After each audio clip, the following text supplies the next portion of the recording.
বিসমিল্লাহির রহমানির রহিম। প্রিয় দেশবাসী, শিশু, কিশোর কিশোরী, তরুণ তরুণী, ছাত্রছাত্রী, বয়স্ক, বৃদ্ধ, নারী পুরুষ সবাইকে আমার সালাম জানাচ্ছি। আসসালামু আলাইকুম। শুরুতেই আপনাদের সবাইকে জানাই পবিত্র ঈদুল আজহার শুভেচ্ছা। ঈদ মোবারক। প্রতি বছরই এই দিনটি আমাদের সামনে হাজির হয় ত্যাগের এক মহান দৃষ্টান্ত হয়ে। আমরা যদি কোরবানির মাহাত্ম্যকে ধারণ করে লোভ, স্বার্থপরতা, হিংসা বিদ্বেষ মুক্ত হয়ে সমাজ ও রাষ্ট্র বিনির্মাণে নিজেদের নিয়োজিত করতে না পারি, তাহলে কোরবানির ঈদ আনুষ্ঠানিকতা ছাড়া আর কিছুই নয়। আসুন এবছর কোরবানিকে সুন্দর, ত্যাগের মহিমায় মহিমান্বিত করে গরিব বান্ধব করে তোলে। প্রিয় দেশবাসী, কোরবানির পশুর চামড়া থেকে অর্জিত আয়ে আমার আপনার দরিদ্র আত্মীয় পরিজন, প্রান্তিক জনগোষ্ঠী ও দেশের লক্ষ লক্ষ মাদ্রাসা শিক্ষার্থী উপকৃত হয়। আমাদের গরিব স্বজন ও প্রতিবেশীরা তাদের হক যেন ঠিক বুঝে পায়, সেদিকে আমাদের মনোযোগ দিতে হবে। তবেই এই উৎসবটি হয়ে উঠবে ধনী গরিব সকলেরই উৎসব। পশুর চামড়ার ন্যায্য মূল্য নির্ধারণ, বর্জ্য ব্যবস্থাপনা সহ সার্বিক বিষয়ে সুষ্ঠু ব্যবস্থাপনা নিশ্চিত করতে সরকারের একটি উচ্চ পর্যায়ের কমিটি কাজ করছে। একটি কন্ট্রোল রুমও খোলা হয়েছে। কোরবানির চামড়া সংক্রান্ত যে কোনো সমস্যা, অভিযোগ ও পরামর্শ এই হটলাইনের নম্বরে ফোন করে নেওয়া যাবে। আমরা এই বছর কোরবানির পশুর চামড়া সংরক্ষণে 30,000 টন লবণ বিনামূল্যে সরবরাহ করেছি। কোরবানির ঈদে আরও একটি গুরুত্বপূর্ণ বিষয় হলো পরিষ্কার পরিচ্ছন্নতা। আমি দেশবাসীর প্রতি আকুল আহ্বান জানাই, আপনারা সকলে পরিবেশ পরিচ্ছন্ন রাখতে সমবেতভাবে এগিয়ে আসবেন। বিশেষ করে তরুণ তরুণীদেরকে এই বিষয়ে দৃষ্টি আকর্ষণ করছি। এবছর যারা হজ ব্রত পালন করছেন তাদের প্রত্যেককে জানাচ্ছি আন্তরিক শুভেচ্ছা ও অভিনন্দন। মহান রব্বুল আলমিনের অশেষ মেহেরবানিতে, আপনাদের দোয়ায় এবং সংশ্লিষ্ট সবার সর্বোচ্চ আন্তরিকতা ও পেশাদারিত্বের ফলে এবছর আমাদের হজ ব্যবস্থাপনায় সাফল্য এসছে। প্রথমবারের মতো সরকারি ব্যবস্থাপনায় লাব্বায়েক অ্যাপের মাধ্যমে হজের সার্বিক ব্যবস্থাপনা ও সেবা নিশ্চিত করা হচ্ছে। এখন পর্যন্ত হজ ব্যবস্থাপনায় কোনো অনিয়মের খবর আসেনি। টাকা দিয়েও হজে যেতে না পারার যন্ত্রণা কাউকে কাঁদতে হয়নি। হজ ক্যাম্প কিংবা বিমানবন্দরে কোনো হাজিকে প্রতিবাদ বিক্ষোভ করতে হয়নি। প্রথমবারের মতো সরকারি টাকায় কাউকে হজে পাঠানো হয়নি। প্রিয় দেশবাসী, ঈদুল ফিতরের অভিজ্ঞতাকে কাজে লাগিয়ে দীর্ঘমেয়াদে বাজারের জিনিসপত্রের দাম স্থিতিশীল রাখতে আমরা তৎপর হয়েছি। এবার কোরবানির ঈদেও কোনো জিনিসের দাম যাতে আকস্মিকভাবে বেড়ে না যায়, সেদিকে আমরা সর্বোচ্চ নজর দিয়েছি। ফলে এবার আলু, পেঁয়াজ, ডিম, চিনি, শাকসবজি, তরিতরকারি ও মশলা সহ অধিকাংশ পণ্যের দাম গত বছরের তুলনায় কমেছে। আমরা সার্বিক বাজার ব্যবস্থাকে দুর্বৃত্তদের চক্র থেকে বের করে এনে বাজারে একটা প্রতিযোগিতামূলক পরিবেশ তৈরি করতে পেরেছি। জনগণকে ন্যায্য মূল্যে নিত্য প্রয়োজনীয় জিনিস পৌঁছে দিতে সরকারের সব রকমের চেষ্টা অব্যাহত আছে। পাশাপাশি এই কোরবানির ঈদেও দেশবাসী যাতে নির্বিঘ্নে নিজেদের দেশের বাড়িতে যাতায়াত করতে পারেন, সেজন্য সরকার সর্বোচ্চ ব্যবস্থা নিয়েছে। আইনশৃঙ্খলা বাহিনীর সদস্যরা মানুষের জানমালের নিরাপত্তায় সজাগ রয়েছেন। ঈদের ছুটির মধ্যেও বিপুল সংখ্যক কর্মকর্তা কর্মচারী এবং পুলিশ ও সেনাবাহিনীর সদস্যরা অক্লান্ত পরিশ্রম করছেন। আমি তাদের প্রতি আন্তরিক কৃতজ্ঞতা জানাচ্ছি। শুধু ঈদের সময় নয়, আগামী দিনে কখনোই বাস, রেল ও বিমান যাত্রায় কোনো ধরনের অনিয়ম যাতে না হয়, সেজন্য সরকার একটি কেন্দ্রীয় অনলাইন টিকেটিং প্ল্যাটফর্ম করতে যাচ্ছে, যেখানে এই একই প্ল্যাটফর্ম থেকেই যাত্রীরা খুব সহজেই বাস, ট্রেন ও ফ্লাইটের টিকিট ক্রয় করতে পারবেন। একই রকমভাবে সব ধরনের সরকারি সেবা যাতে জনগণের দোরগোড়ায় পৌঁছে যায়, সেজন্য নাগরিক সেবা বাংলাদেশ এই নামে একটি সেন্টার পরিচালিত হচ্ছে। দেশের সর্বত্র শহরে, হাটে বাজারে তরুণ তরুণীদের মাধ্যমে বেসরকারি ব্যবস্থাপনায় সার্ভিস সেন্টার স্থাপনের কাজ শুরু করেছে। এটি ঢাকা শহরে কয়েকটি সেবা কেন্দ্রের মাধ্যমে শুরু হয়েছে। প্রশিক্ষণপ্রাপ্ত স্থানীয় তরুণ উদ্যোক্তারা নাগরিক সেবা কেন্দ্র থেকে সাধারণ নাগরিকদের এনআইডি, পাসপোর্ট, লাইসেন্স, পুলিশের কাছে জিডি করা, কর ফাইলিং করা সহ বিভিন্ন সরকারি ডিজিটাল সেবা দেবেন। এর ফলে দালাল চক্রের খপ্পর থেকে মুক্তি পাওয়া যাবে, নানা রকম হয়রানি ও ভোগান্তি কমবে বলে আমরা আশাবাদী। এই প্রজেক্ট শূন্য বাজেটে আমরা শুরু করেছি। দেশের বিদ্যমান অব্যবহৃত সম্পদ ব্যবহার করেই সামনে এগিয়ে চলা সম্ভব, এটাই আমরা বাস্তবে করে দেখার চেষ্টা করছি।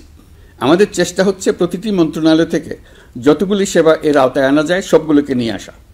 আমরা চেষ্টা করছি যাতে শিশু জন্মগ্রহণ করা মাত্রই তার জন্ম সনদ পেয়ে যায়, ওটাই হবে তার নাগরিক স্বীকৃতি এবং রাষ্ট্র কর্তৃক তার দায়িত্ব গ্রহণের অঙ্গীকার।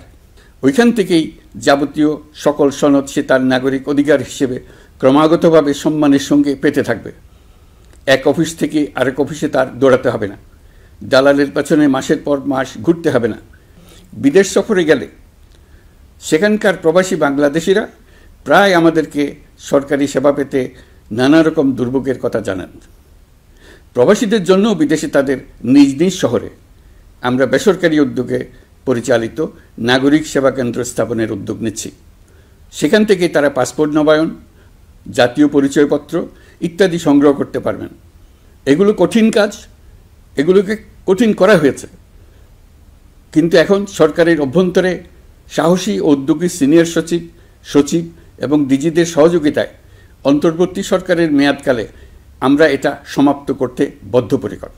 প্রিয় দেশবাসী, আপনারা জানেন ঐতিহাসিক অভ্যুত্থানের পর এই সরকার যখন দায়িত্ব গ্রহণ করে তখন দেশের অর্থনৈতিক অবস্থা ছিল ভয়াবহ।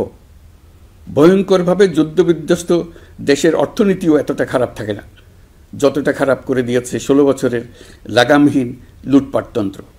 আশার বিষয় হচ্ছে শুধু ব্যাংক নয়, প্রত্যেকটি আর্থিক প্রতিষ্ঠান এখন ঘুরে দাঁড়িয়েছে। জনগণের আমানত এখন নিরাপদ।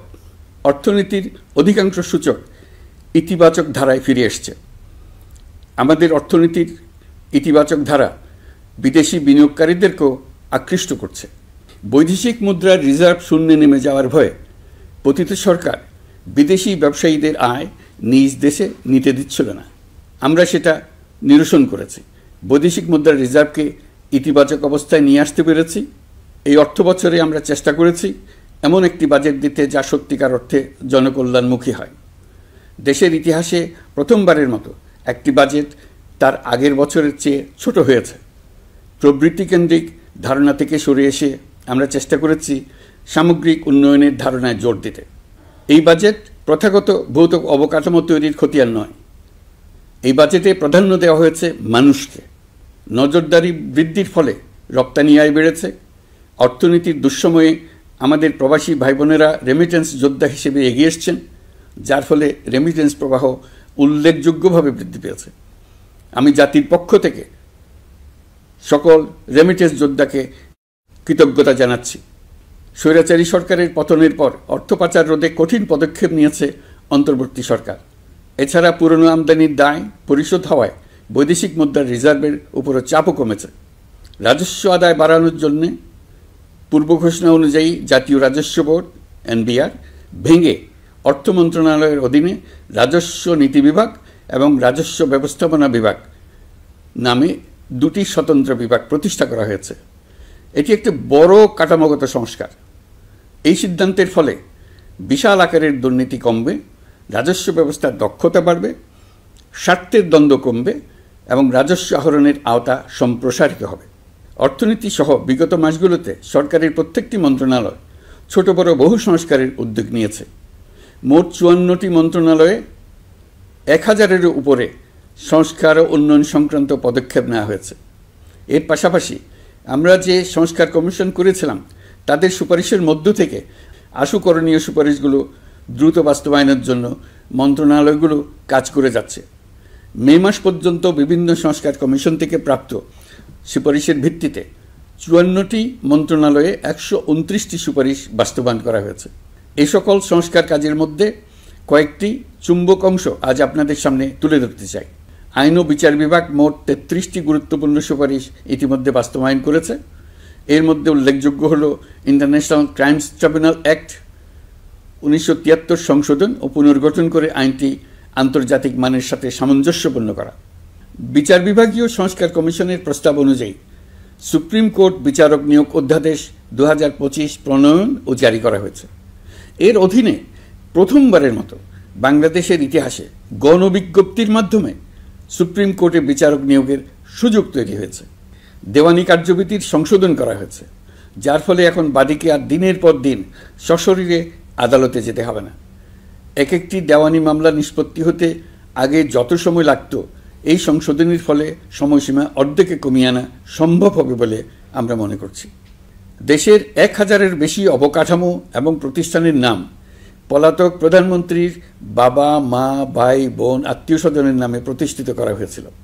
তার মধ্যে ছিল সেনানিবাস, বিমানঘাঁটি, নৌবাহিনীর জাহাজ, মেগা সেতু, সড়ক, স্থাপনা, স্কুল, কলেজ, বিশ্ববিদ্যালয়, হাসপাতাল, গবেষণা কেন্দ্র, আরও বহু কিছু। এগুলোর সব নাম পরিবর্তন করা হয়েছে। নারী ও শিশু নির্যাতন দমন আইন সংশোধন করা হয়েছে। প্রবাসী ভাই বোনদের অনেক দিনের দাবির পরিপ্রেক্ষিতে পাওয়ার অফ অ্যাটর্নি বিধিমালা সংশোধন করা হয়েছে। এখন পুরনো পাসপোর্টে নো ভিসা রিকোয়ার্ড স্টিকার থাকলে কিংবা জন্মসনদ থাকলে বিদেশ থেকে পাওয়ার অফ অ্যাটর্নি সম্পাদন করতে পারবে। আগামী 2 মাসের মধ্যে আইনগত সহায়তা কার্যক্রম ব্যাপকভাবে বিস্তার করা হবে। বছরে এখন গড়ে 35,000 মামলা নিষ্পত্তি হয়। আমাদের লক্ষ্য এটিকে 2 লক্ষ মামলায় উন্নতি করা। মামলা দায়েরের 48 ঘন্টার মধ্যেই যাদের বিরুদ্ধে মামলার কোনো ভিত্তি নেই তাদের বাদ দেওয়ার ব্যবস্থা করা হচ্ছে। আমরা সর্বোচ্চ চেষ্টা করেছি দেশের মানুষকে লুটপাটতন্ত্র থেকে বের করে আনতে। আপনারা জানেন, বিগত 16 বছরে উন্নয়নের নামে মেগা প্রকল্প নিয়ে কী পরিমাণ লুটপাট হয়েছে। মেগা প্রকল্পগুলো যেন হয়ে উঠেছিল মেগা ডাকাতির প্রকল্প। আমরা দায়িত্ব গ্রহণের পরপরই বিভিন্ন উন্নয়ন প্রকল্প পুনরায় মূল্যায়ন করে দেখেছি যে প্রায় সব প্রকল্পেই ভৌতিক ব্যয় ধরা হয়েছে।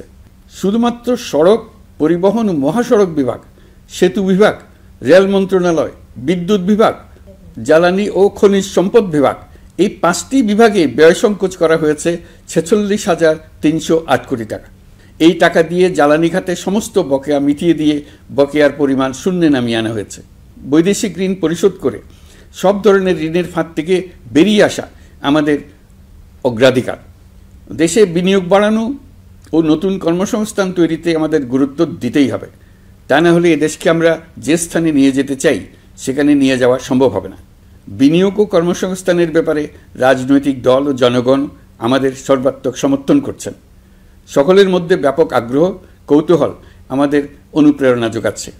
সংশ্লিষ্টদের সঙ্গে আলোচনা করে বিনিয়োগ পরিবেশ উন্নত করতে 30টি মূল সংস্কার কাজকে অগ্রাধিকার দেওয়া হয়েছে এবং ইতিমধ্যে 18টি সুপারিশ বাস্তবায়ন করা হয়েছে। বিনিয়োগ বান্ধব পরিবেশ গড়ে তুলতে এবং দেশি বিদেশি শিল্প প্রতিষ্ঠানের মধ্যে সংযোগ সৃষ্টি করতে আমরা সর্বোচ্চ চেষ্টা করে যাচ্ছি। গত অক্টোবর হতে মার্চ পর্যন্ত নেট বিদেশি বিনিয়োগ এসছে মোট 756 মিলিয়ন মার্কিন ডলার, অর্থাৎ প্রায় 9,247 কোটি টাকা। বাংলাদেশ ইনভেস্টমেন্ট সামিট 2025-এ নির্দিষ্ট খাতভিত্তিক সেশনের মাধ্যমে ব্যবসায়ী চেম্বার, ব্যাংক ও বেসরকারি খাতের অন্যান্য অংশীদারদের মধ্যে আলোচনা হয়েছে। ইনভেস্টমেন্ট সামিটে বিদেশি বিনিয়োগকারীরা ও রাজনৈতিক দলগুলোর মধ্যেও আলোচনার জন্য আলাদা ব্যবস্থা রাখা হয়েছিল, যাতে করে পরবর্তীতে যে দলই ক্ষমতায় আসুক না কেন তারা যেন বিনিয়োগ বান্ধব বাংলাদেশ গড়তে নিজেদের প্রতিশ্রুতির কথা জানাতে পারেন। সম্প্রতি চীনের বাণিজ্যমন্ত্রী চীনের 100টি কোম্পানির প্রায় 150 বিনিয়োগকারী ও ব্যবসায়ী নিয়ে বাংলাদেশে এসছেন। আমরা আশা করছি খুব দ্রুতই বড় আকারের বিদেশি বিনিয়োগ দেখতে পাব। সম্প্রতি আমি চীন, কাতার, জাপান সহ কয়েকটি দেশ সফর করেছি। এসব সফরেও বিভিন্ন বৈঠকে বাংলাদেশের অর্থনৈতিক সম্ভাবনা অগ্রগতির কথা তুলে ধরেছে। দ্বিপাক্ষিক বাণিজ্য বিনিয়োগের বিষয়ে ফলপ্রসূ আলোচনা হয়েছে। আরও বেশি সংখ্যক বাংলাদেশি যাতে বিদেশে কর্মসংস্থানের সুযোগ পায় সে চেষ্টা করেছি। বাংলাদেশে কাতারি বিনিয়োগকারীদের জন্য একটি বিশেষ অর্থনৈতিক অঞ্চল গড়ে তোলার বিষয়ে আমাদের মধ্যে আলোচনা হয়েছে। বাংলাদেশের লাখো লাখো ছেলেমেয়েরা মাদ্রাসায় পড়াশোনা করে, তাদের জন্য প্রযুক্তি শিক্ষা ও বিদেশি ভাষা শিক্ষা চালু করতে আমরা কাতার চ্যারিটির সাহায্য চেয়েছি। গত মাসে আমি জাপান সফরে গিয়েছিলাম। এই সফরে জাপানের প্রধানমন্ত্রী বাংলাদেশকে বাজেট সহায়তা ও রেলপথ উন্নয়নের জন্য $1 বিলিয়ন মার্কিন ডলারের ঋণ ঘোষণা করেছেন। দ্বিপাক্ষিক 3টি চুক্তিপত্র বিনিময় হয়েছে। এই সফরে দুই দেশের মধ্যে অর্থনৈতিক বিনিয়োগ ও অন্যান্য সহযোগিতার ক্ষেত্রে 6টি সমঝোতা স্মারক অর্থাৎ এমওইউ স্বাক্ষর হয়েছে। বাংলাদেশের কর্মশক্তির দক্ষতা বৃদ্ধি এবং জাপানে তাদের কর্মসংস্থান সহজতর করার লক্ষ্যে জাপানের সঙ্গে আমরা 2টি সমঝোতা স্মারকে স্বাক্ষর করেছি। জাপানের শ্রমিক সংকট রয়েছে, আমরা আগামী 5 বছরে জাপানে 1 লক্ষ কর্মী পাঠানোর চুক্তি সই করেছি।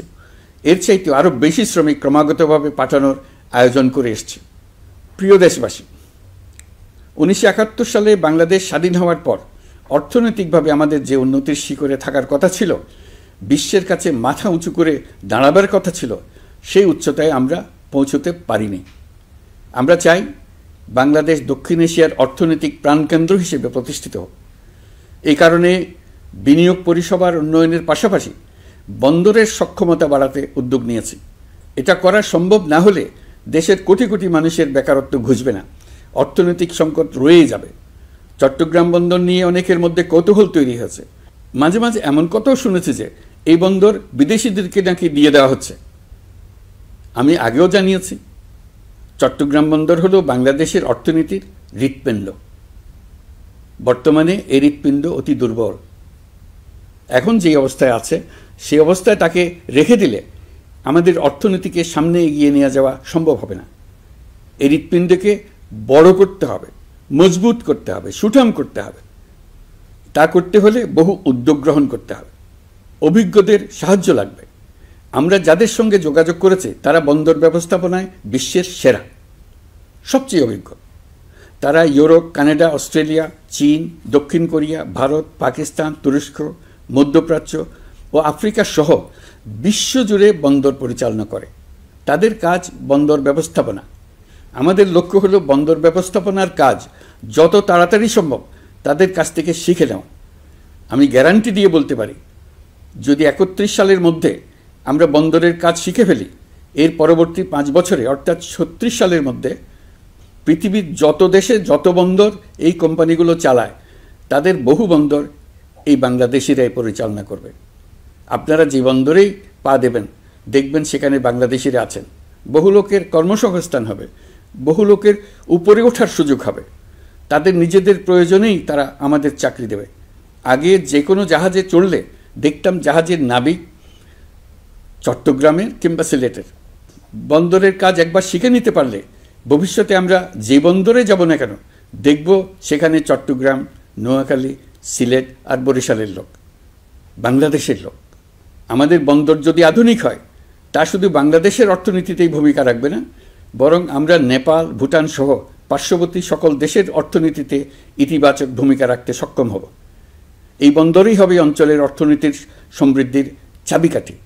কুমিরা থেকে টেকনাফ পর্যন্ত নানা বন্দরের কর্মচাঞ্চল্যে সমগ্র উপকূল অঞ্চল দক্ষিণ এশিয়ার একটি গুরুত্বপূর্ণ অর্থনৈতিক প্রাণকেন্দ্র হিসেবে প্রতিষ্ঠিত হবে। এই পুরো অঞ্চলে অনেকগুলো শিল্পাঞ্চল গড়ে উঠবে শুধু সমুদ্রের সান্নিধ্য এবং তার ব্যবহারের দক্ষতার কারণে। তার সঙ্গে গড়ে উঠবে আরেকটি নতুন শিল্প, আধুনিক পদ্ধতিতে সমুদ্রে মাছ পালন, আহরণ ও প্রক্রিয়াজাতকরণের শিল্প। এটি আরেকটি নতুন জগৎ সৃষ্টি করবে। এই ব্যাপারে আমরা আমাদের বন্ধু দেশগুলোর সঙ্গে আলোচনা শুরু করেছি এবং তারা উৎসাহ সহকারে সাড়া দিয়েছেন। বন্দর ব্যবস্থাপনার জন্য আমরা যাদেরকে আনছি তারা পৃথিবীর যেসব দেশে কাজ করে সেসব কোনো দেশেরই সার্বভৌমত্ব, জাতীয় নিরাপত্তা হুমকির মুখে পড়েনি। আমি দেশবাসীর প্রতি আহ্বান জানাই, আপনারা নিজেদেরকে ভিত্তিহীন বিরোধিতা এবং অপপ্রচারের শিকার হতে দেবেন না। অন্তর্বর্তীকালীন সরকারের বন্দর ব্যবস্থাপনার উদ্যোগে আপনাদের দৃঢ় সমর্থন অব্যাহত রাখুন। যারা বিরোধিতা করছে তাদের প্রতিহত করুন। আপনারা জানেন আমাদের দেশে এখন 12 লক্ষ রোহিঙ্গা বসবাস করছে। প্রায় 1 লাখ রোহিঙ্গা এসছে 2023 সাল থেকে 2024 সালের সেপ্টেম্বর সময়কালে, যখন রাখাইন রাজ্যে ব্যাপক যুদ্ধাবস্থা বিরাজ করছিল। সেখানে চলমান সংঘাত ও মানবিক পরিস্থিতির কারণে এখনও অনেকে আসতে চেষ্টা করছেন। রোহিঙ্গাদের বাংলাদেশে আসা বন্ধ করতে এবং যারা ইতিমধ্যে বাংলাদেশে অবস্থান করছেন তাদের প্রত্যাবাসনের জন্য আমরা উদ্যোগ নিয়েছি। আমরা যখন দায়িত্ব গ্রহণ করেছিলাম তখন রোহিঙ্গা ইস্যুটিকে প্রায় মৃত অবস্থায় পেয়েছিলাম। আন্তর্জাতিক এজেন্ডা থেকে ইস্যুটি ঝরে পড়েছিল। সেই অবস্থা থেকে আমরা ইস্যুটিকে বিশ্ববাসীর দৃষ্টির সম্মুখভাবে নিয়ে আসতে পেরেছি। আমি গত বছর সেপ্টেম্বর মাসে জাতিসংঘ সাধারণ পরিষদে রোহিঙ্গা বিষয়ক একটি আন্তর্জাতিক সম্মেলন অনুষ্ঠানের আহ্বান জানিয়েছিলাম। আপনারা জেনে খুশি হবেন, জাতিসংঘের সকল সদস্য রাষ্ট্র এই বিষয়ে একমত হয়েছেন এবং তারা একটি উচ্চ পর্যায়ের আন্তর্জাতিক সম্মেলন আয়োজনের সিদ্ধান্ত নিয়েছে। এই বছর সেপ্টেম্বর মাসে যুক্তরাষ্ট্রের নিউ ইয়র্কে এই সম্মেলনটি অনুষ্ঠিত হবে। একই সাথে রোহিঙ্গাদের প্রত্যাবাসনের জন্য আমরা আন্তর্জাতিক জনমত গঠন করতে পেরেছি। গত মার্চ মাসে বাংলাদেশ সফরে এসে জাতিসংঘের মহাসচিব অ্যান্তোনিও গুতেরেস পরিষ্কারভাবে ঘোষণা করেছেন যে মিয়ানমারের প্রত্যাবাসনই রোহিঙ্গা সমস্যার একমাত্র সমাধান। প্রত্যাবাসনের বিষয়ে আরেকটি বড় অগ্রগতি হচ্ছে মিয়ানমার সরকার কর্তৃক প্রত্যাবাসনযোগ্য রোহিঙ্গাদের সর্বপ্রথম তালিকা ঘোষণা। গত এপ্রিল মাসে ব্যাংককে বিমস্টেক সম্মেলনের সাইডলাইনে আলোচনার সময় মিয়ানমার সরকার প্রথমবারের মতো 1,80,000 রোহিঙ্গা প্রত্যাবাসনযোগ্য বলে ঘোষণা করেছে। রোহিঙ্গাদের প্রত্যাবাসনে ও আমাদের সীমান্তের নিরাপত্তা নিশ্চিত করতে মিয়ানমারের সরকার সহ সেখানকার বিদ্রোহী গোষ্ঠীর সাথে আনুষ্ঠানিক ও অনানুষ্ঠানিক যোগাযোগ রাখা হচ্ছে। আমরা যত দেশেই সফর করেছি সব দেশেই রোহিঙ্গা সংকট মোকাবেলায় রাষ্ট্রীয় নেতা ও সরকারের প্রতিনিধিদের সঙ্গে আলোচনা করেছি, তাদের সহযোগিতা চেয়েছে। তারা ইতিবাচকভাবে আমাদের আহ্বানে সাড়া দিয়েছেন। জাতিসংঘের মহাসচিব গত মার্চ মাসে ঢাকা সফরকালে রাখাইন রাজ্যে মানবিক বিপর্যয়ের মোকাবেলার জন্য একটি ত্রাণ চ্যানেলের প্রস্তাব করেছিলেন। তিনি বলেছিলেন এই প্রস্তাবটি রোহিঙ্গাদের প্রত্যাবাসনে সহায়ক হবে। বিষয়টি প্রস্তাব পর্যায়ে রয়ে গেছে।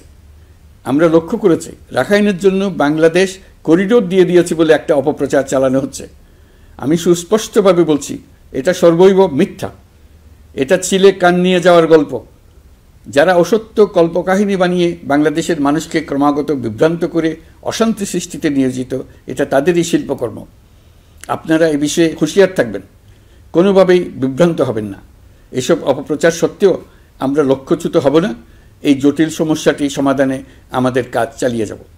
প্রিয় দেশবাসী, আগামী মাসে জুলাই গণ অভ্যুত্থানের বছর পূর্ণ হবে। যাদের আত্মত্যাগের কারণে এই অভ্যুত্থান সম্ভব হলো, আমরা তাদেরকে এবং তাদের পরিবারকে প্রতি মুহূর্তে আমাদের দৃষ্টিতে রেখেছি। তাদের জন্য নানা কর্মসূচি আমরা বাস্তবায়ন করে চলেছি। এখন পর্যন্ত 834টি শহীদ পরিবারের মধ্যে 630টি শহীদ পরিবারকে 10 লক্ষ টাকা করে 63 কোটি টাকার সঞ্চয়পত্রের জন্য ব্যাংক চেক দেওয়া হয়েছে। অবশিষ্ট যারা আছেন তাদের ওয়ারিশ নির্ধারণ সংক্রান্ত বিষয়গুলি নিষ্পত্তি সাপেক্ষে সঞ্চয়পত্র দেওয়া হবে। এর পাশাপাশি গণ অভ্যুত্থানে আহত প্রায় 12,500 জনকে 106 কোটি টাকা দেওয়া হয়েছে। গণ অভ্যুত্থানে আহতদের মধ্যে সরকারি বেসরকারি বিভিন্ন হাসপাতালে এই পর্যন্ত 15,393 জন চিকিৎসা গ্রহণ করেছেন। স্বাস্থ্যসেবা বিভাগের মাধ্যমে 40 জন আর মুক্তিযুদ্ধ বিষয়ক মন্ত্রণালয়ের মাধ্যমে 11 জনকে উন্নত চিকিৎসার জন্য সিঙ্গাপুর, থাইল্যান্ড ও রাশিয়া পাঠানো হয়েছে। তাদের চিকিৎসা বাবদ এই পর্যন্ত সরকার 61 কোটি টাকা ব্যয় করেছে এবং এই ব্যয় অব্যাহত আছে। আরও 28 জন জুলাই যোদ্ধাকে উন্নত চিকিৎসার জন্য সিঙ্গাপুর, থাইল্যান্ড ও তুরস্কে পাঠানোর প্রক্রিয়া চলছে। এখন পর্যন্ত বিভিন্ন হাসপাতালে চিকিৎসাধীনদের যুক্তরাজ্য, যুক্তরাষ্ট্র, ফ্রান্স, সিঙ্গাপুর, থাইল্যান্ড, চীন, মালয়েশিয়া ও নেপাল থেকে 26 জন বিশেষজ্ঞ চিকিৎসক এসে বিনামূল্যে চিকিৎসা দিয়েছেন। এই চিকিৎসকবৃন্দ শুধু যাতায়াত খরচ গ্রহণ করেছেন, এর বেশি কিছু তারা গ্রহণ করতে চান নাই। আমরা তাদের প্রতি কৃতজ্ঞ। এই পর্যন্ত শহীদ পরিবারগুলোকে সঞ্চয়পত্র প্রদান, আহত ব্যক্তিদের চিকিৎসা ও চেক প্রদান বাবদ সরকার মোট 285 কোটি টাকা ব্যয় করেছে। প্রিয় দেশবাসী, আমি শুরু থেকেই বলেছি, পতিত স্বৈরাচার বাংলাদেশকে যেভাবে ধ্বংসস্তূপ বানিয়েছে, সেখান থেকে নতুন করে যাত্রা শুরু করতে হলে ন্যূনতম 3টি আবশ্যিক কাজ সম্পন্ন করতে হবে। প্রথমত, বিচার ও জবাবদিহিতা প্রতিষ্ঠার উদ্যোগ দৃশ্যমান করে তোলা। দ্বিতীয়ত, রাষ্ট্রের গণতান্ত্রিক পুনর্গঠন ও প্রাতিষ্ঠানিক কাঠামোর সংস্কার সাধনে প্রয়োজনীয় ঐক্যমত ও পথনকশা তৈরি করা। তৃতীয়ত, একটি অবাধ, সুষ্ঠু ও শান্তিপূর্ণ নির্বাচন আয়োজন করে ক্ষমতা হস্তান্তরের গণতান্ত্রিক প্রক্রিয়া সম্পন্ন করা। এই লক্ষ্যে ধ্বংসপ্রাপ্ত নির্বাচন ব্যবস্থাকে স্থায়ীভাবে সংস্কার করা। এই 3টি ম্যান্ডেট হচ্ছে দেশবাসীর সাথে আমাদের চুক্তি। 24-এর শহীদের রক্তে ভেজা এই চুক্তি আপনাদের সার্বিক সমর্থন, আস্থা ও সহযোগিতা নিয়ে এবং পতিত শক্তি ও তার দোসরদের সৃষ্ট সকল বাধা বিপত্তিকে পরাভূত করে আমরা সম্মিলিতভাবে বাস্তবায়ন করতে সক্ষম হব বলে আমার দৃঢ় বিশ্বাস। গত বছর জুলাই আগস্ট মাসে সংঘটিত হত্যাযজ্ঞ সহ বিগত 16 বছরের গুম খুন নির্যাতনের সত্য উদ্ঘাটন এবং আর্থিক খাতের সীমাহীন দুর্নীতি, অনিয়ম ও অপরাধের বিচার প্রক্রিয়া আমরা শুরু করেছি। মানবতা বিরোধী অপরাধের বিচারের জন্য আন্তর্জাতিক অপরাধ ট্রাইব্যুনাল গঠনের পর প্রসিকিউশন টিম গঠন ও তদন্ত কর্মকর্তা নিয়োগের পাশাপাশি বিচারিক কার্যক্রম পরিচালনা প্রক্রিয়াধীন ছিল। যত দ্রুত সম্ভব বিচার কাজ শুরুর ব্যাপারে আমরা আশাবাদী ছিলাম। আপনারা জানেন, জুলাইয়ে সংঘটিত হত্যাযজ্ঞের বিচার ইতিমধ্যে শুরু হয়ে গেছে। বিচার কাজ যেন দ্রুত গতিতে সম্পন্ন হয় সেজন্য সরকারের পক্ষ থেকে যত রকম সহযোগিতা প্রয়োজন আমরা তা দিচ্ছি। বিচারের জন্য আন্তর্জাতিক অপরাধ ট্রাইব্যুনালের এজলাস কক্ষ ডিজিটাল প্রযুক্তিতে সমৃদ্ধ করা হয়েছে। ইতিহাসে প্রথমবারের মতো কোনো বিচার পর্ব আদালতের অনুমতিক্রমে সরাসরি কিংবা রেকর্ডকৃত পদ্ধতিতে গণমাধ্যমে প্রচারিত হচ্ছে। আমরা বিশ্বাস করি এতে করে বিচার বিভাগের প্রতি মানুষের আস্থা বাড়বে, বিচার নিয়ে অপপ্রচার বন্ধ হবে। প্রসিকিউশন বলছে, বিগত সরকার পতনের পর তাদের আজ্ঞাবহ ব্যক্তিরা বিভিন্ন গুরুত্বপূর্ণ সাক্ষ্য প্রমাণ বিনষ্ট করার চেষ্টা করেছে। থানা, হাসপাতাল সহ গুরুত্বপূর্ণ স্থানের দলিলপত্র পুড়িয়ে বা লুকিয়ে নষ্ট করার চেষ্টা করা হয়েছে। বিভিন্ন অপরাধমূলক স্থাপনার আকার, আকৃতি, দেয়াল ইত্যাদি ভেঙে এবং বিকৃত করে প্রমাণ লুকানোর চেষ্টা করা হয়েছে। বিভিন্ন ডিজিটাল এভিডেন্স যেমন ভিডিও, অডিও, ইন্টারনেট ডেটা যেগুলো ডিলিট বা ধ্বংস করার চেষ্টা করা হয়েছে, তদন্ত কর্মকর্তারা সর্বাধুনিক প্রযুক্তি ব্যবহার করে সেগুলো রিকভার এবং রেস্টোর করার কাজ করছেন। এই কাজে আমরা দেশবাসীর কাছেও সহযোগিতা কামনা করছি। স্বৈরাচারী সরকারের আমলে গত 16 বছরে রাজনৈতিক ভিন্নমত দমনের জন্য বিপুল সংখ্যক মানুষকে গুম করা হয়েছিল। এই মানুষগুলোকে এমন সব বন্দিশালায় আটকে রাখা হয়েছিল যাদের কোনোটির আয়তন ছিল মাত্র 3 ফিট বাই 3 ফিট। গুমের ঘটনা তদন্ত ও এই ভয়াবহ অপরাধের সঙ্গে যারা জড়িত তাদের বিচারের জন্য একটি স্বাধীন গুম সংক্রান্ত কমিশন নিরলসভাবে কাজ করে যাচ্ছে। তারা গুমের এমন রোমহর্ষক ঘটনা আবিষ্কার করেছে যা নিষ্ঠুরতার চূড়ান্ত সীমা ছাড়িয়ে গেছে। মানুষকে পেট কেটে সিমেন্টের বস্তা ঢুকিয়ে নদীতে ডুবিয়ে দেওয়া হতো, ইঞ্জেকশন দিয়ে অজ্ঞান করে জ্বলন্ত ইটভাটায় নিক্ষেপ করা হতো, ট্রেন ও গাড়ির নিচে ছুঁড়ে ফেলা হতো। কমিশন এখন পর্যন্ত 2টি অন্তর্বর্তীকালীন প্রতিবেদন জমা দিয়েছে। তারা এখনও প্রতিনিয়ত নতুন অভিযোগ পাচ্ছে। ইতিমধ্যে গুমের তদন্ত কার্যক্রমের জন্য ঢাকা শহরে 3টি, চাঁপাইনবাবগঞ্জ ও বগুড়া জেলায় 3টি গুমের কেন্দ্র পরিদর্শন ও সাক্ষ্য গ্রহণ করা হয়েছে। তদন্ত কাজে মানুষের সম্পৃক্ততা বাড়াতে বিশ্ববিদ্যালয়, মাদ্রাসা পর্যায়ে গণশুনানি গ্রহণ করা হয়েছে। মোট 8 শতাধিক শিক্ষার্থী, শিক্ষক, সাধারণ মানুষ গণশুনানিতে অংশ নিয়েছেন। গুম সংক্রান্ত বেশ কিছু অভিযোগ ইতিমধ্যে আন্তর্জাতিক অপরাধ ট্রাইব্যুনালের তদন্ত সংস্থার কাছে জমা হয়েছে। এছাড়াও এই সংক্রান্ত একটা আইন প্রণয়নের কাজ প্রায় শেষ পর্যায়ে আছে।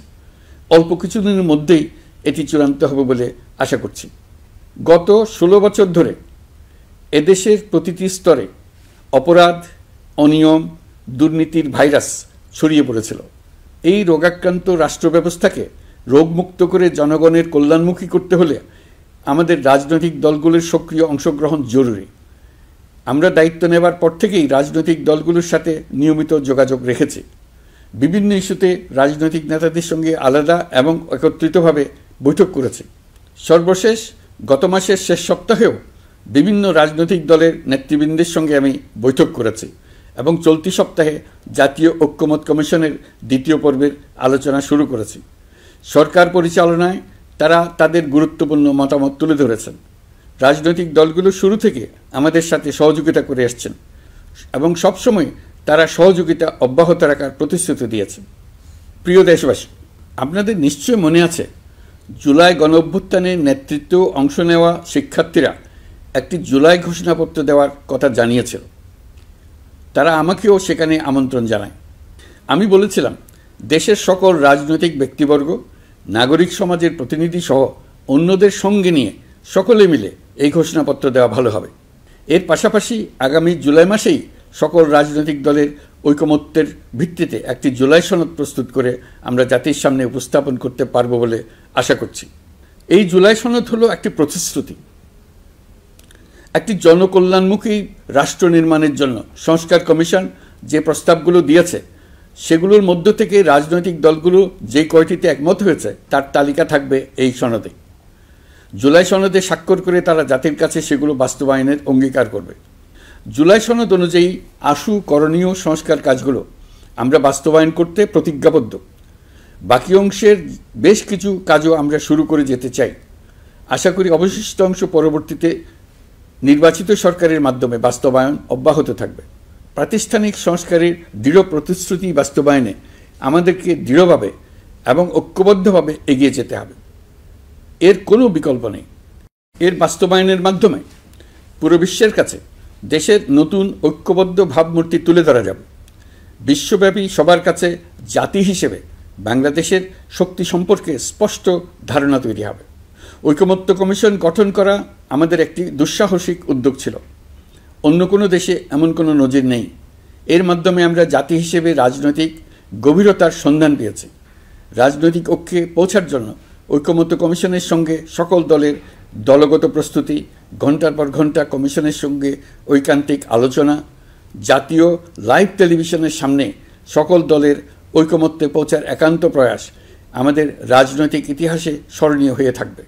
এই কমিশনের চেয়ারম্যান হিসেবে আমি সকল রাজনৈতিক দলের কাছে তাদের সীমাহীন ধৈর্য এবং কমিশনের প্রতি তাদের সহযোগিতা এবং সৌজন্য প্রকাশের জন্য জাতির পক্ষ থেকে ধন্যবাদ জানাচ্ছি।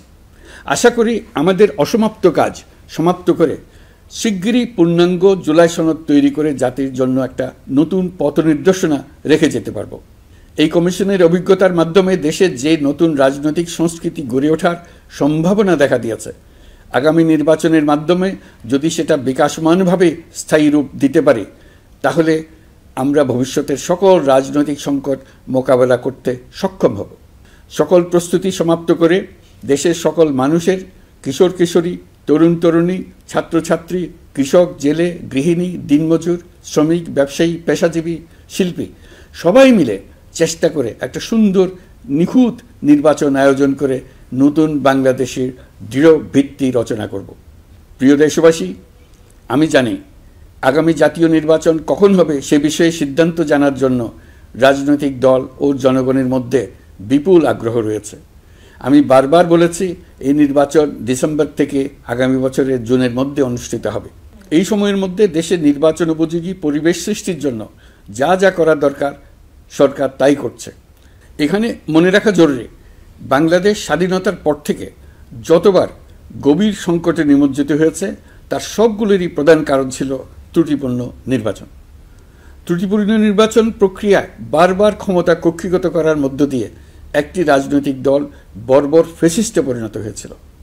এই ধরনের নির্বাচন যারা আয়োজন করে তারা জাতির কাছে অপরাধী হিসেবে চিহ্নিত হয়ে যায়। এমন নির্বাচনের মধ্য দিয়ে যে দল ক্ষমতায় আসে তারাও জনগণের কাছে ঘৃণিত হয়ে থাকে। এই সরকারের একটি বড় দায়িত্ব হলো একটি পরিচ্ছন্ন, উৎসবমুখর, শান্তিপূর্ণ, বিপুলভাবে অংশগ্রহণের পরিবেশে একটি নির্বাচন অনুষ্ঠান করা, এমন একটি নির্বাচন আয়োজন করা যাতে করে দেশ ভবিষ্যতে নতুন সংকটে না পড়ে। এই জন্য সবচেয়ে বেশি গুরুত্বপূর্ণ হলো প্রাতিষ্ঠানিক সংস্কার। যেই প্রতিষ্ঠানগুলো নির্বাচনের সঙ্গে সরাসরি জড়িত সেগুলোতে যদি সুশাসন নিশ্চিত করা না যায় তাহলে ছাত্র জনতার সকল আত্মত্যাগ বিফলে যাবে। সংস্কার, বিচার, নির্বাচন এই তিনটি ম্যান্ডেটের ভিত্তিতে আমরা দায়িত্ব গ্রহণ করেছিলাম। সেই বিবেচনায় আগামী রোজার ঈদের মধ্যে সংস্কার ও বিচারের বিষয়ে আমরা একটি গ্রহণযোগ্য জায়গায় পৌঁছতে পারব বলে বিশ্বাস করি। বিশেষ করে মানবতা বিরোধী অপরাধের বিচার, যা কিনা জুলাই গণ অভ্যুত্থানের শহীদদের প্রতি আমাদের সম্মিলিত দায়, সেই বিষয়ে আমরা দৃশ্যমান অগ্রগতি দেখতে পারব। এতে আমাদের উপর আপনাদের অর্পিত ম্যান্ডেট ন্যূনতম হলেও বাস্তবায়ন করে যেতে পারব। সেই বিবেচনায় ও ইতিহাসে সবচেয়ে অবাধ, সুষ্ঠু, প্রতিদ্বন্দ্বিতামূলক ও গ্রহণযোগ্য নির্বাচন আয়োজনের জন্য সকল পক্ষের সঙ্গে আমরা আলোচনা করেছি। পাশাপাশি বিচার, সংস্কার ও নির্বাচন সংক্রান্ত চলমান সংস্কার কার্যক্রম পর্যালোচনা করে আমি আজ দেশবাসীর কাছে ঘোষণা করছি যে আগামী জাতীয় নির্বাচন 2026 সালের এপ্রিলের প্রথমার্ধের যে কোনো একটি দিনে অনুষ্ঠিত হবে। এই ঘোষণার ভিত্তিতে নির্বাচন কমিশন উপযুক্ত সময়ে আপনাদের কাছে নির্বাচনের বিস্তারিত রোডম্যাপ প্রদান করবে। আমরা এমন নির্বাচন চাই যা দেখে অভ্যুত্থানের শহীদদের আত্মা তৃপ্তি পাবে, তাদের আত্মা শান্তি পাবে। আমরা চাই আগামী নির্বাচনে সবচেয়ে বেশি ভোটার, সবচেয়ে বেশি প্রার্থী ও দল অংশ নেক। এটা সবচেয়ে অবাধ, সুষ্ঠু ও নিরপেক্ষ নির্বাচন হিসেবে জাতির কাছে স্মরণীয় হয়ে থাকুক। 1.5 যুগ পরে দেশে সত্যিকারের একটি জনপ্রতিনিধিত্বশীল সংসদ গঠিত হবে। বিপুল তরুণ গোষ্ঠী এবার জীবনে প্রথম ভোট দেওয়ার সুযোগ পাবে। এসব লক্ষ্যে প্রয়োজনীয় সকল পদক্ষেপ নেওয়ার জন্য আমরা জাতির কাছে অঙ্গীকারবদ্ধ।